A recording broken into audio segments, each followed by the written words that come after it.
This has nothing to do with the truth. This is CIA psychological warfare ops at its best, where they take the same fact and spin it in the direction of the narrative, the false narrative that serves their purpose. And what would that be? Trillions of more dollars in military spending and weaponizing space. Go fast, think big. It's the mindset behind the mission to deliver the Trump administration's hallmark Golden Dome missile defense system. New details shared during a presentation this month reveal its complexity. The Missile Shield project will include 4 layers, according to Reuters: a space-based layer responsible for sensing and tracking missile attacks and missile defense, and 3 land-based layers, including interceptors, radars, and potentially even lasers. There will also reportedly be 11 short-range missile batteries across the continental United States, Hawaii, and Alaska. The multi-layered defense system, modeled after Israel's Iron Dome, will utilize new and existing defense technologies. Lockheed Martin, Northrop Grumman, and Boeing are on the short list to be part of the project. In a statement to NewsNation, Northrop Grumman said in part this: "We're all in on Golden Dome. We have a ready-now portfolio of products that are already fielded around the world. From space and air-based missile warning and tracking systems, advanced processing and ground systems, and intercept capabilities." Critics are concerned that it isn't clear how much this is really going to cost.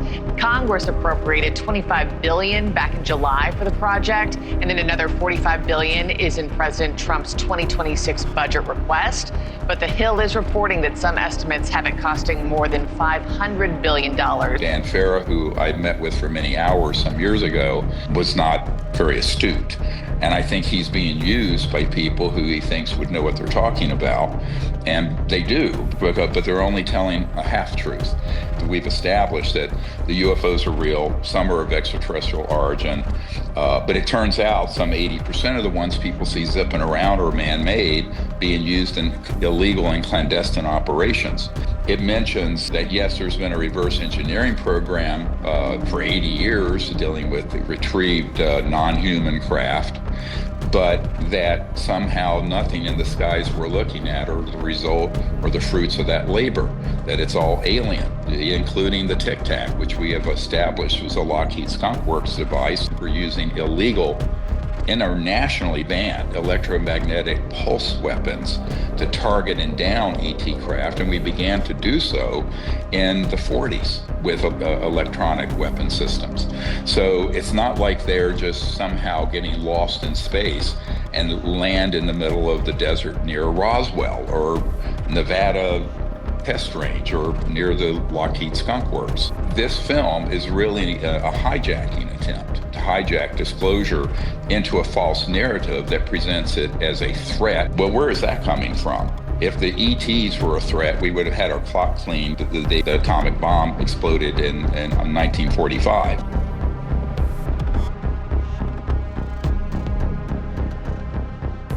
Welcome back to The Night Shift, your safe space for talking about UFOs, UAPs, NHI, disclosure, and everything else your friends, family, and coworkers are so sick and tired of hearing you go on and on and on about. And you know what they're sick and tired of hearing you go on about this week? This fucking documentary, Age of Disclosure. Come on, give it a rest. I'm just kidding. That's not fair. It blew my mind. I was that guy in my family. I was telling everybody, watch this documentary. You got to see it. But Stephen Greer was not that guy in his family. As a matter of fact, he even said, don't see it. Just straight up boycott this film because it is a CIA PSYOP designed to hijack the disclosure narrative. Is that true? It might be. He put together an hour-long video, and it was very convincing. I was making breakfast, as I do every day, to support my life functions, and I needed something to watch, so I'm scrolling through my feed. I see Stephen Greer. I haven't watched Stephen Greer's channel in a while. I tuned him out for a little bit because of the whole Flaregate thing, and I'm still miffed about that. But even a broken watch is right twice a day. So I thought, let's give Dr. Greer another look. And I'm glad I did because he makes a really compelling case that there are shenanigans at play with regard to some of the information that's being put out there via this documentary, Age of Disclosure. And in a sprawling hour-long interview, he kind of lays out this concept of what's going on. As Stephen is known to do from time to time, he kind of like starts an idea and then he, jumps ahead to something else and then he circles back, and it's kind of all over the place. So what I thought I would do is pull the key points that he's making in this video out and then show you those clips, and we could talk about those. And there are actually a few other things that popped up in the course of putting this video together that I thought were interesting. In particular, some thoughts that Lou Elizondo has about Greer. So it's a tangled web, and we're going to try to crawl on it without getting stuck. I don't know. We're going to take a look and see what we can find out. Before we do that, though, if you're not already a subscriber, please consider subscribing. It doesn't cost anything. It only takes a second, and it is the best way to help us grow this channel. And if you're super cool and you really want to support us, you can go to teamnightshift.com. You can buy a piece of merch. We have some awesome merch there.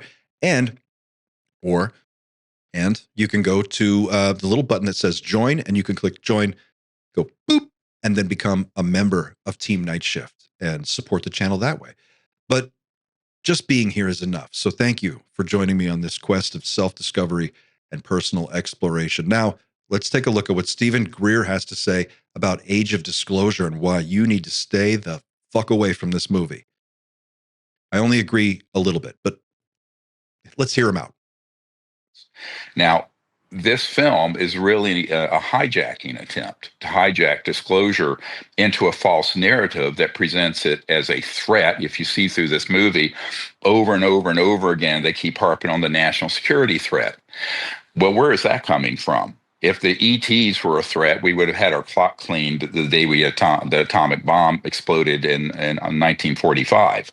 So the fact is there's no evidence that they have attacked us. There's every evidence we've been attacking them.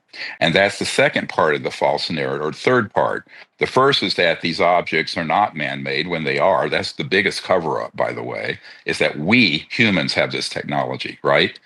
And that it's been used in criminal operations, drug running, human trafficking, child trafficking, abductions, kidnappings, murder, covert operations.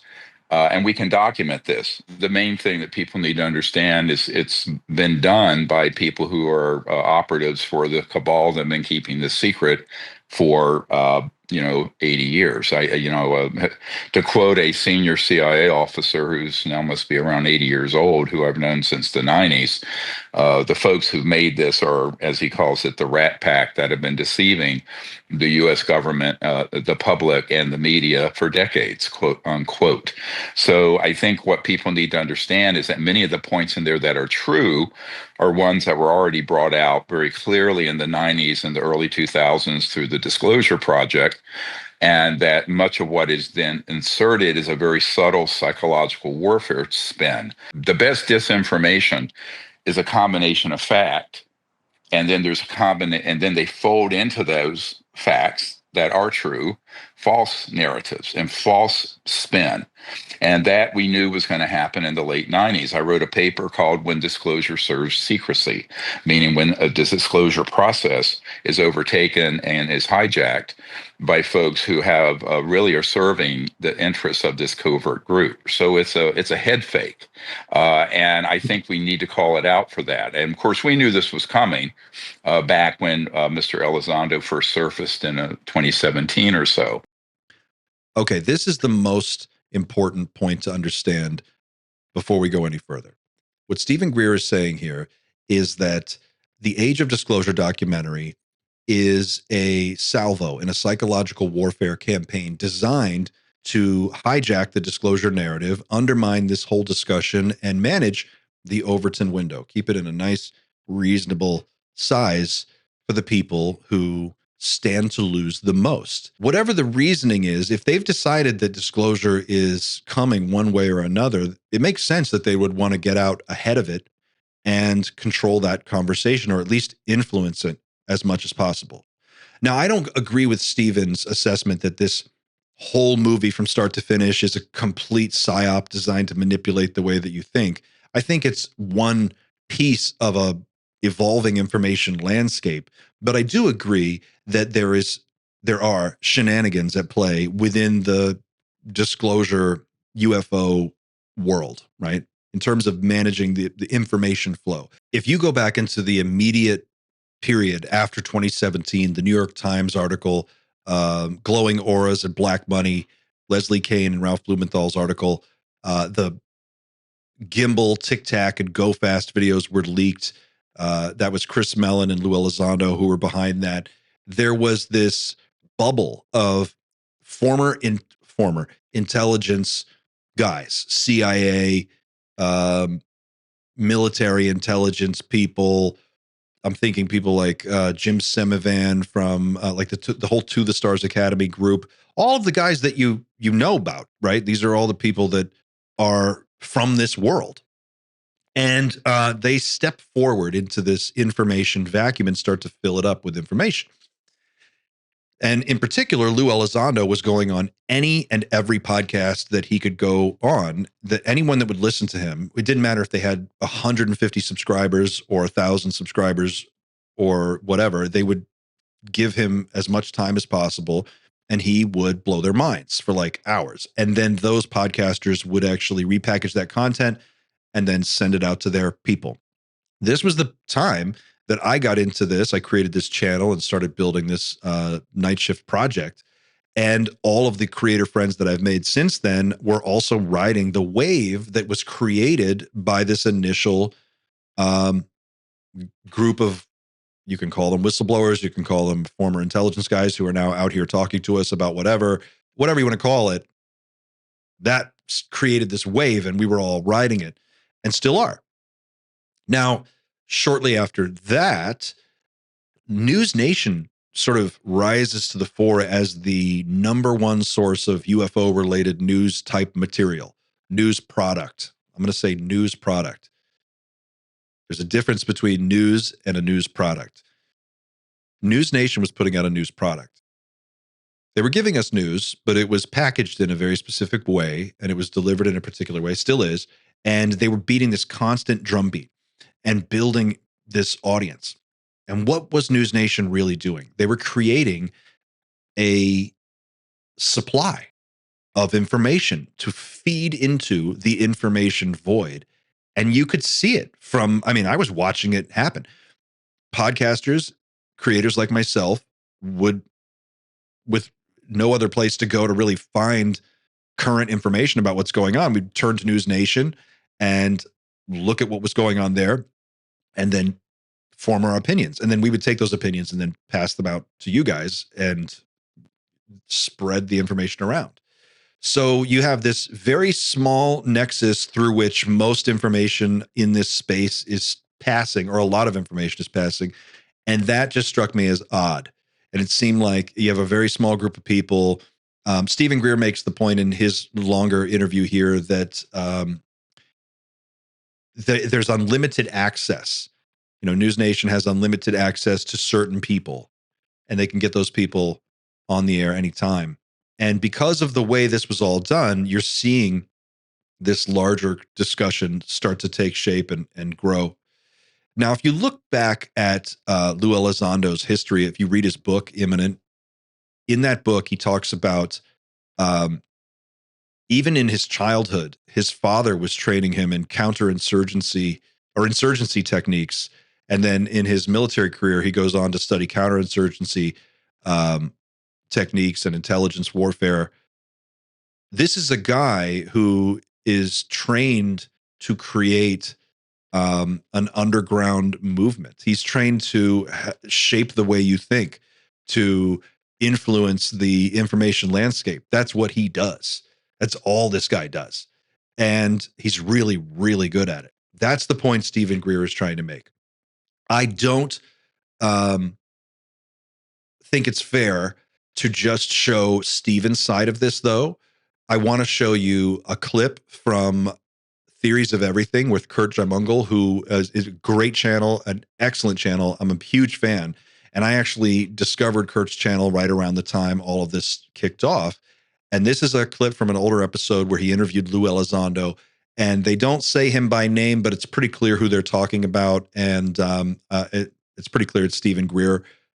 I'll let you make up your mind. But this is Lou Elizondo responding to, they don't say Stephen Greer, but it's Stephen Greer.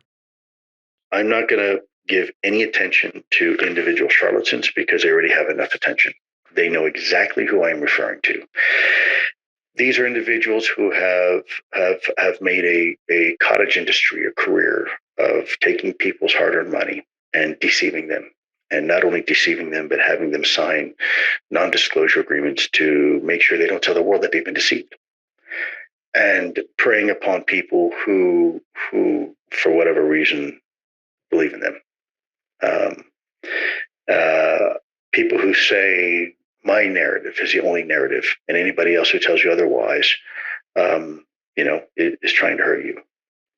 I have all the answers. I have the solution. Anybody who says that, I think is a charlatan, and I think we need to be very, very mindful of that. They're very dangerous, and they're dangerous for several reasons. Because if they're lying to you about that, they're probably lying to you about other things in their life, their past life, and their current life, which may or may not come to light at some point. These are people who have taken advantage of people for a very long time, and you have to be careful. What else are the motivations of some of these charlatans, or potentially could be their motivation other than financial? Well, look at any religious charlatan. It's the same thing. It's a cult of personality. It's somebody who, for whatever reason, thinks it's all about them, and they manage the narrative. It goes to the basic core of pride and ego in human beings, and narcissistic behavior. Real, true, deep psychological issues. Some sociopathic, to be honest with you. Is there any gold in that rubble? I'm sorry? Is there any gold in that rubble? As in, is all of what they're saying, some of these charlatans, we don't have to name names? No, I think there's always fibers of truth in a blanket of lies. Because that's what holds it together. There are some aspects of truth. The problem is when you take that truth and you distort it. There's people in history that were very good at convincing large amounts of people that they have the answer, right? Wow. Did you catch that threat? There are things in his past that may come to light. Ooh, that's spooky.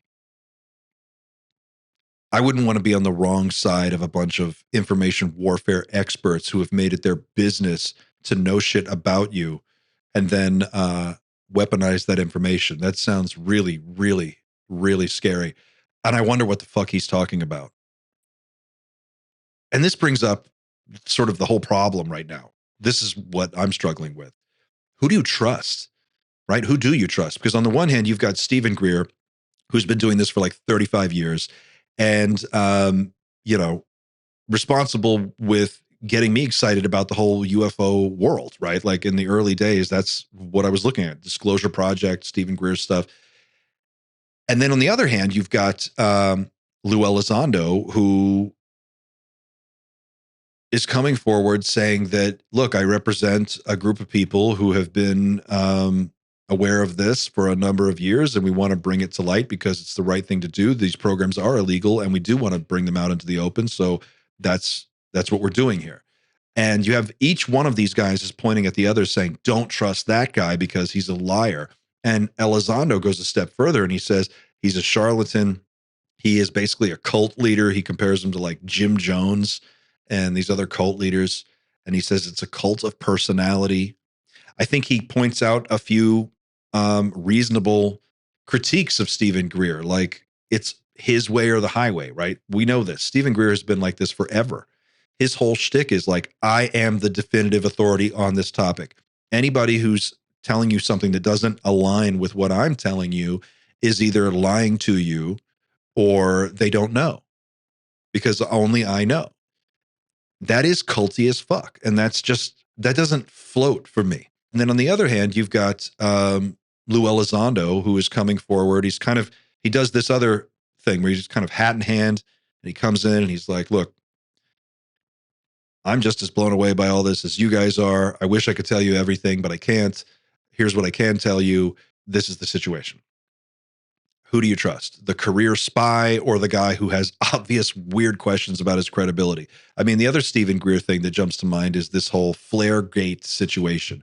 There's this video, and you could find it on Stephen Greer's YouTube page, where he was doing a CE5 retreat. I believe it was in Florida. And he took all of these paying customers out to the beach, and they did their CE5 protocols. Then they looked out to the coast, the sunset, and they see lights appear on the horizon. And the entire time, Stephen Greer is going, everybody turn off your night vision, turn off all your shit. Don't use any, binoculars or anything. Look at those lights. Look at those lights. And it's obvious. I've watched this video a dozen times. It's obvious what you're looking at are flares that are being dropped out of the back of a small airplane. And it was shown in a subsequent investigation that happened later that there was a small aircraft that was a rental plane that was flying in exactly that area at that exact time. And, if you have any common sense, you can see what was going on there. And if you look at the people in all of ufology who have done very well and made a lot of money off of this, there aren't many. It's a very short list. And this is a bad metric. I don't know if this is, but it's a data point, and it's something we need to think about. It's hard to get rich in the UFO world, but Stephen Greer seems to be doing quite well. Do with that information whatever you will, but I don't know how a person gets builds a career where they're extraordinarily wealthy off of UFOs unless there's something else going on. I don't know. I could be talking out my ass, but I do feel like there are shenanigans here. And I feel like the only safe assumptions are, yes, you are being manipulated in one way or another, and trust no one. Trust your own eyes, ears, and instincts, because that's probably the best thing that we have to work with. But stepping back from it, I think that there is a inevitability to the disclosure conversation. It's going to continue to gain steam. It's going to continue to gain speed, and eventually it will reach some kind of a climax. The question is, what is that actually going to look like, and how will the world change after it? So let's take a look at the next clip from Stephen, and then we'll come back and talk some more. Now, specifically in the film, it mentions, that over and over that, yes, there's been a reverse engineering program for 80 years dealing with the retrieved non-human craft, but that somehow nothing in the skies we're looking at are the result or the fruits of that labor, that it's all alien, including the Tic Tac, which we have established was a Lockheed Skunk Works device, which, by the way, for those of you who want to see it, we have a book out that's come out recently, this book, that's an illustrated history of disclosure that I did with Michael Schratt, and it clearly illustrates the cases that are non-human ET craft, EVs, extraterrestrial vehicles, and the ones that are man-made. And we have a one in here that's from the 1960s from Pennsylvania of exactly looking like the Tic Tac that was seen. That is a known man-made object. We have two whistleblowers, separate, who don't know each other, who saw that object being utilized, one in a top secret operation in Syria, some years ago, not that many years ago, and another one in the early 90s being offloaded from a C-130 transport for use in the Gulf region back in the first Gulf War.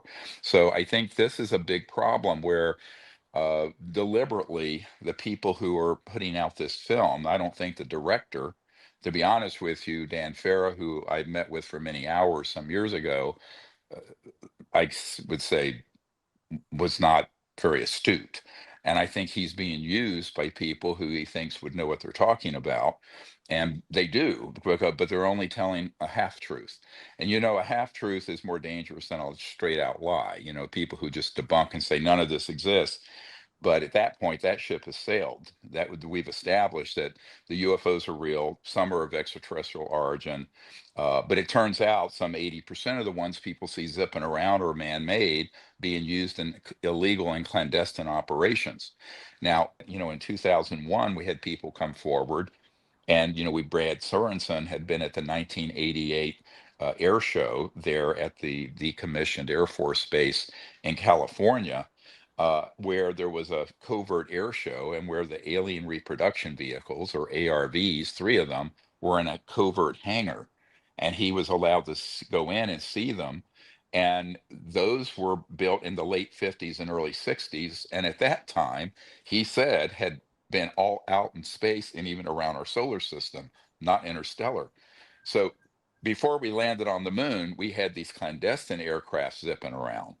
And so you can imagine if something like that's been operational for 65 plus years, imagine what they have today after trillions of dollars further in reverse engineering. And the most brilliant scientists I had personally ever met work in these programs in a clandestine program that's a black operation that isn't known by members of Congress and the White House. And this is now gets into this other question. You'll notice in there are people like Senator Marco Rubio, who's now Secretary of State, and some others, but they are people with just introductory level of information. So we have gone in and provided further information exposing the rest of this. But one of the problems is that if you have people with PhDs at Harvard and sterling military credentials who are on the payroll of this cabal, they'll go in and neutralize that and say, oh, we don't have anything like that.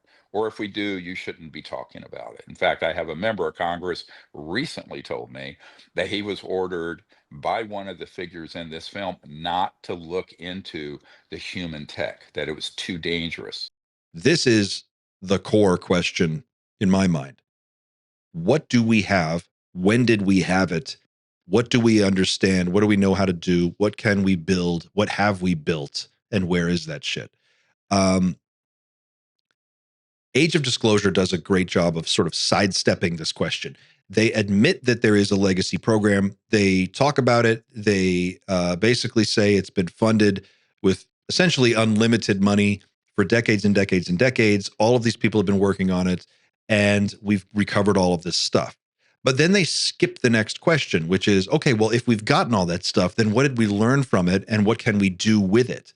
And they cut back and forth to Hal Puthoff and Eric Davis, who are kind of like, they opine on this, and they kind of play dumb about some of this stuff. And they're like, Hal Puthoff says something like, well, we think some of these are gifts, like they've just been given to us. Like sometimes they just land and there they are. And maybe that is true, but aren't we also shooting them down?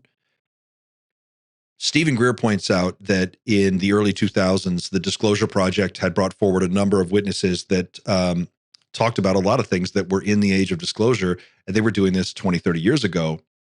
So one of those people is United States Marine Corps Lance Corporal John Wygant, who in an interview with Dr. Greer talked about in the mid-1990s being his Marine unit, his squad was deployed in Peru to secure a crash site.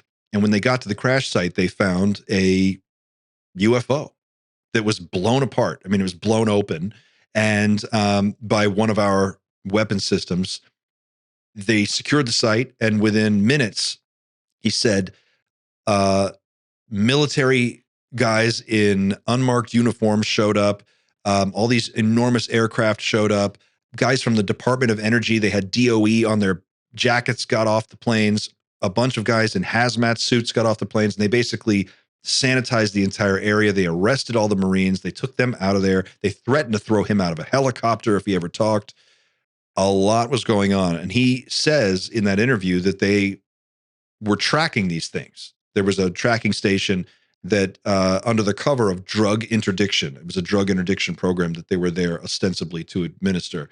But what they were really doing was tracking these craft. And when they shoot one down, he witnessed a recovery operation take place, at least part of it. And so that's an interesting data point, right? If we knew this stuff all those years ago, then what, does Lou Elizondo have anything to say about that stuff? he's calling Stephen Greer a liar and a charlatan, but it is true that Stephen Greer was bringing forth all of these whistleblowers and witnesses many years ago who said a lot of the same things that we're hearing now. So what is going on here? And where is the conversation about the shoot downs and recoveries and where all that hardware is actually located? So what is the end game here? My hypothesis on this is that you've got a group of people who see disclosure as more or less inevitable. And they are looking at this as an opportunity to declassify some of this stuff and then commercialize technology that has heretofore been locked up in these ultra secret black programs, which is valuable there, but only so valuable. And at a certain point, you need to bring it out and commercialize it to get to truly tap its potential. So think about the bigger picture of where we're at in history right now. We're at the dawn of the new space age. The next century of human endeavor is going to be moving out away from Earth into the solar system, colonizing the other planets in our solar system, mining the asteroid belt for minerals, helium-3 on the moon, building bases throughout our solar system, and getting control of that frontier. It's the next wave of colonization that's going to take place. And that stands to create an economy that could eclipse the total economy of Earth within a century. Given the projected developments in AI and robotics and all these associated technologies, one can imagine spectacular things in the next 100 years. But some key technologies are required to really maximize that outcome. And one of them is unlimited energy. We know that you get unlimited intelligence if you just keep pouring more power into large language models. So far as we could tell, there is no limit yet on what they're going to be capable of. So if we create an unlimited source of energy to eliminate the power bottleneck, that essentially means unlimited intelligence. You plug that into unlimited robotics, and now you've really got something. So you're going to need that technology. Then you're going to need fast space travel. Maybe not faster than light, maybe not interstellar, maybe not opening wormholes and popping out on the other side of the galaxy space travel, but you're going to need something better than what we have by at least an order of magnitude or more. So they've got that. Right? Field propulsion technologies that don't require any exhaust, that don't produce exhaust, that don't require the same type of fuel, that can be a small contained unit or can move massive amounts of tonnage and cargo from point to point. These are the things you're going to need to build the civilization that we see in a book series or a TV series like The Expanse, right? I think that's what's going on here. I think you see a group of savvy individuals who are sitting on this technology, who understand what they're looking at, who know the trends, they understand the data. They also know that Earth is on an inevitable collapse timeline. They can see the ecological catastrophes that are unfolding around us. They understand the implications there. These are not dumb people. These are military intelligence guys. They're engineers. They are aerospace experts, physicists. They know what is coming, and they want to be ready. This is my guess. I could be wrong, again, but I think you're looking at a group of people who are looking out, and they're saying there is the frontier of our solar system just waiting to be tapped, and we are sitting on the technology to do it. And we could make hundreds of trillions of dollars, and we could be opening the door to the next phase of our civilization, but we've got to do it in a way that preserves the power structure. So that means a limited disclosure, very tightly controlled, and in the hands of a very small, select few. Thank you for coming to my TED Talk. I don't know if I'm right. It feels like I'm right, but it feels that way a lot. I don't know. What do you guys think? Let me know in the comments. I'm very curious about your thoughts. Who do you trust? Who do you not trust? Do you trust Stephen Greer? Do you trust Lou Elizondo? Do you trust Age of Disclosure? If you think that we're being kind of fed a dog and pony show and this is some kind of weird psyop, tell me in the comments why you think that and link me to any evidence you have to support that idea. I want to know. Thank you for watching. Thank you for being a part of Team Night Shift.